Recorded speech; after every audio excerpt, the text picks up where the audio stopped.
MVRemix. Peace. www.mvremix.com. Hello. Hey, how's it going, Saul? Cool, man. How are you? I'm doing pretty well. So let's see. In recent times, who has served as an inspiration for you? In recent times. Recent times. Yeah.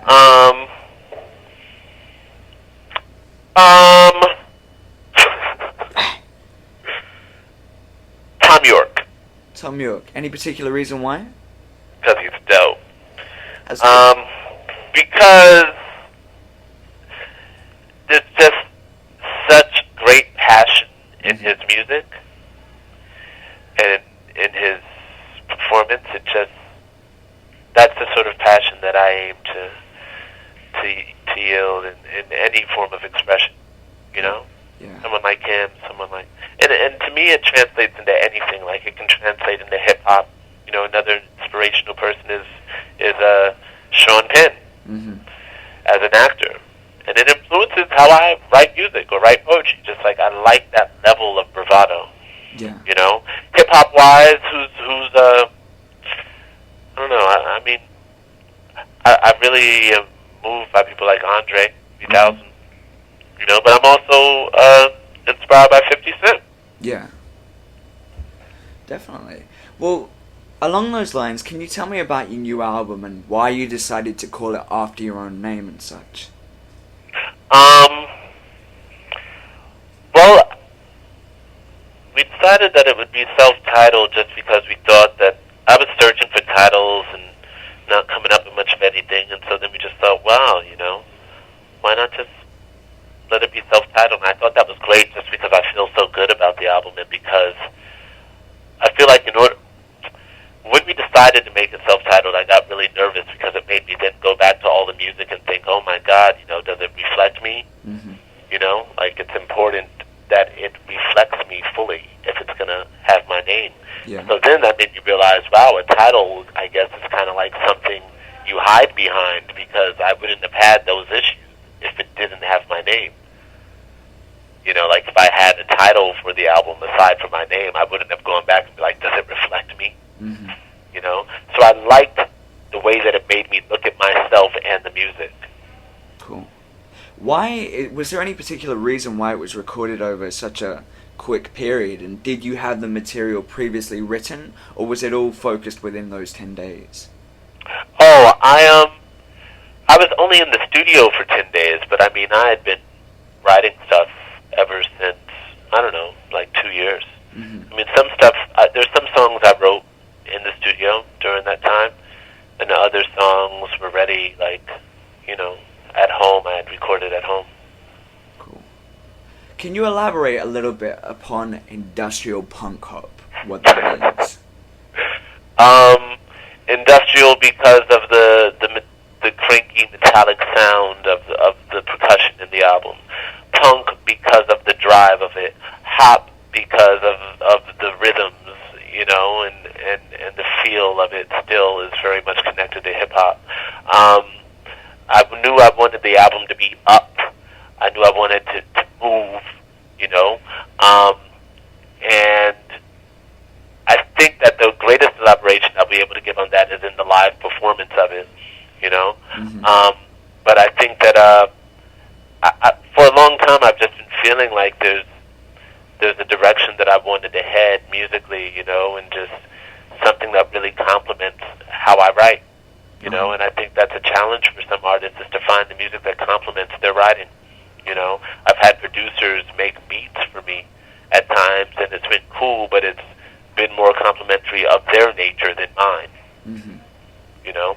And so it was important for me to do beats that were complementary to what I was hearing in my head, you know. And to some people, my poetry stands out. The reason why it stands out is because of what I hear in my head when I'm writing it.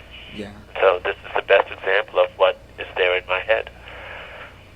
Now, though it was in your past, as an aspiring scriptwriter myself, I marvel and I'm very much in admiration of what you did with Slam. How did you actually manage to get something that you wrote made on that sort of a scale?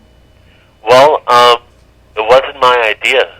Okay. I was in grad school for acting at the time, and I was approached by the guy who directed it, Mark Levin. And he saw me perform, idea for this film, and approached me about 6 months later and asked me if I would collaborate with him as a writer on the project, which I thought was brilliant. I'd love to. I had never written a script before, but it was cool because the way that we did it wasn't, in the traditional way. It was more like how Mike Lee works, when you do a bunch of improvs and then script what comes from it,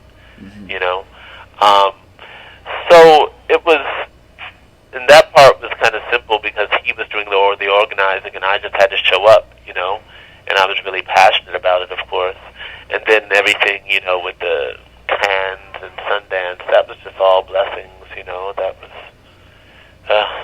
some part of some divine plan, I guess. It was really beautiful. Yeah. You felt the power of it all along, like we always intended for it to do exactly what it did, which is strange, It didn't really come as a shock, although it did come as a shock. On one level it did, on another level it didn't, because we knew what we had put into it. Nice. So, is there anything that you've been writing aside from music with regards to poetry or maybe further scripts that we've yet to hear talked about? Yeah, my new book of poetry, which I haven't given the title out yet. I'll give it out in a couple of months probably. But the new book of poetry is the one. Perfect. How long have you been working on that one for? 8 years. Should be quite comprehensive. Oh, it's crazy. Cool. But the thing is, not for like poetry lovers. It's actually for hip hop heads. Oh yeah. Yeah, it's really it's if ever there is, I've heard people throw around terms like hip hop poetry. Well, that's what this would be.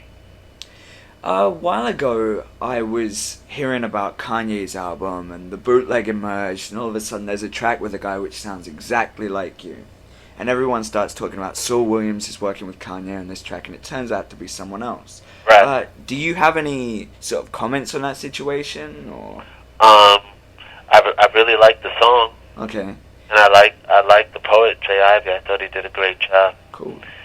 Do you have any aspirations of maybe working with someone like Kanye in the future, or? Oh, I'm totally open to it. I've always been open to the possibility of working with artists like that. I've just never have had the money to pay for it. Yeah, I know but what you I'd mean. love to. Cool. Now, you seem very clear in terms of spirituality and your personal thoughts on life and so on and so forth. Do you have any sort of specific diet? Like, some people say veganism is very good for helping be clear-minded and such, or do you just eat everyday foods and such? I go between being vegan and eating and being vegetarian, and then occasionally eating fish. Okay. Like last year, I was vegan. This year, I've been I'm in New York today, and I think I'm going to eat some pizza. Not bad once in a while.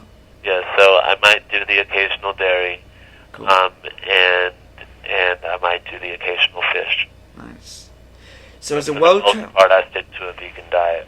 Yeah. Not enough to call myself one since I do the occasional. Well, I mean, I've tried veganism before, and I just found, though it does help you a lot with clarity, I found it hard to maintain the amount of protein coming in, and so I lost a lot of muscle with that.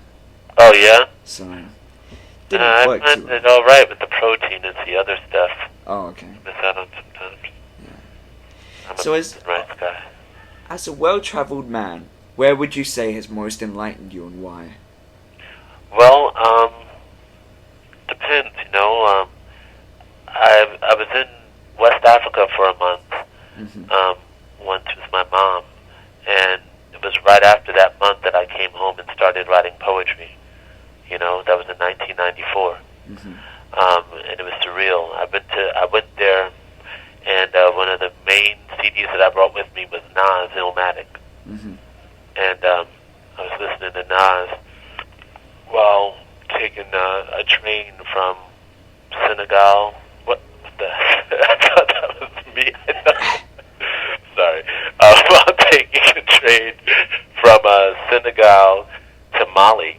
It was a 34-hour ride, and was listening to Illmatic while looking out the window, driving, in places where cars can't go through Africa. It was just tripping me out. And that whole experience has opened my eyes a lot. I feel like it's the first time I ever saw the moon, and the first time I ever saw the sky, the first time I paid attention lot of things was during that trip. So my trip to Senegal, the Gambia, and Mali was very important to me. I was also an exchange student to Brazil when I was in high school. Mm-hmm. I lived there for a year. And that also opened my eyes a lot, particularly to the power of the U.S. Yeah. You know? Now, with regards to the power of the U.S., what did you think of Fahrenheit 9/11? Loved it. Okay. Have you happened to see Control Room? Yeah, I just saw it 2 days ago. What did you think of that? Great film, great information. I think it's great for us to see, you know, from their perspective what's being done. I mean, it's a tragedy of what happened with Al Jazeera and the bombing. Yeah. Crazy. Now, as I'm not an American, as maybe you can tell, we hear the Bush versus Kerry race as being basically the lesser of two evils. In your opinion, what's your take on the situation? My take on the situation is that we need to, I think that Bush has proven himself to be untrustworthy, and we need to get him out of office. Yeah. With you've written a lot that Paul Robeson is an inspiration of yours, and of course it's widely known that he was blacklisted because of the fact that he had certain opinions, or because he was deemed as having certain opinions. Does that ever make you sometimes censor your words, or think more carefully about what you say in a Hollywood/mainstream environment, or does that not sway you at all? Well, it affects me. I always think carefully about what I say. That kind of comes with being a poet. You know, I think carefully about what I say, and I think about layering it with levels of meaning so that those who hear what they need to hear it, and those who don't need to hear it, don't hear it. So that puns and double entendres are of great significance to me. I believe in coded language at times, you know.